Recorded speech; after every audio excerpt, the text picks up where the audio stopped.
Nagkaroon ng iba't ibang reaksyon ang naging pagbabahagi ng mga Aquino matapos nga ipagdiwang ang kaarawan ng kanilang ama na si Ninoy Aquino.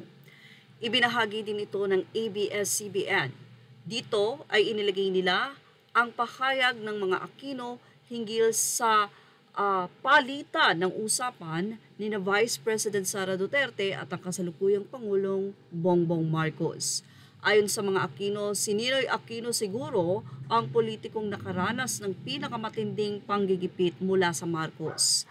Yan ang mariing naming tinututulan ng anumang bantang karahasan o pagpaslang. Anyway, babasahin po natin yung buong pahayag na ito ng mga Aquino. Narito pong muli ang pahayag ng mga Aquino. Anila sa kanilang mensahe. Pahayag ng pamilyang Aquino para sa ika-92 na kaarawan ni Ninoy Aquino sa ika-27 ng Nobyembre. So ngayong araw po yun, birthday po o kaarawan ni former Senator Benigno Aquino.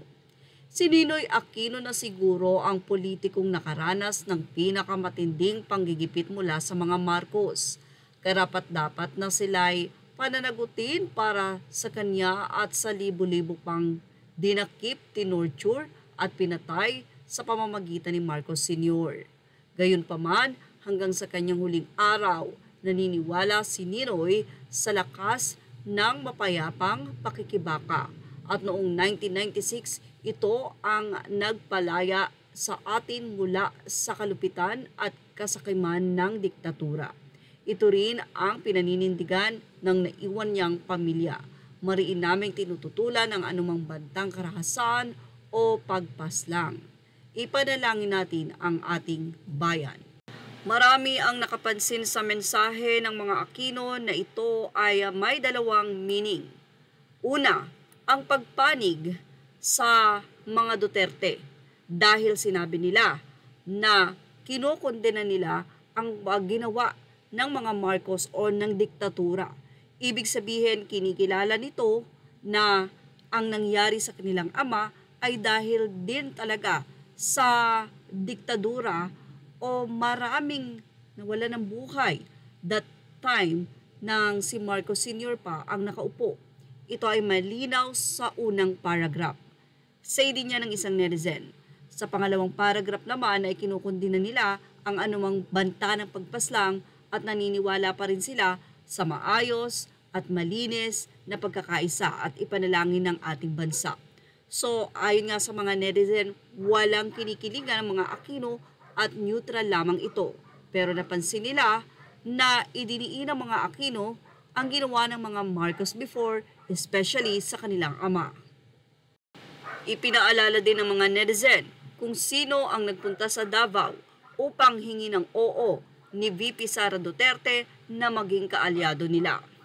At dahil nga hindi nagkasundo, ito'y dahil na rin sa hindi maatim na pangungurakot na nakikita ni VP Sara, kaya naman ito ay umalis na upang ang kanyang sarili ay mailayo niya sa anumang bagay ng pangungurakot. Yan ang paniniwala especially ng mga maka-Duterte. At nagkaroon naman ng iba't ibang reaksyon dito ang mga netizen dahil maraming naniniwala na mabuti ang puso ng kasalukuyang Pangulong Bongbong Marcos. Narito po ang kanilang naging say.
At yan na nga ang ating Showbiz Snap update. Images are all credit to the rightful owners. Please like, share, and subscribe. Thank you for watching.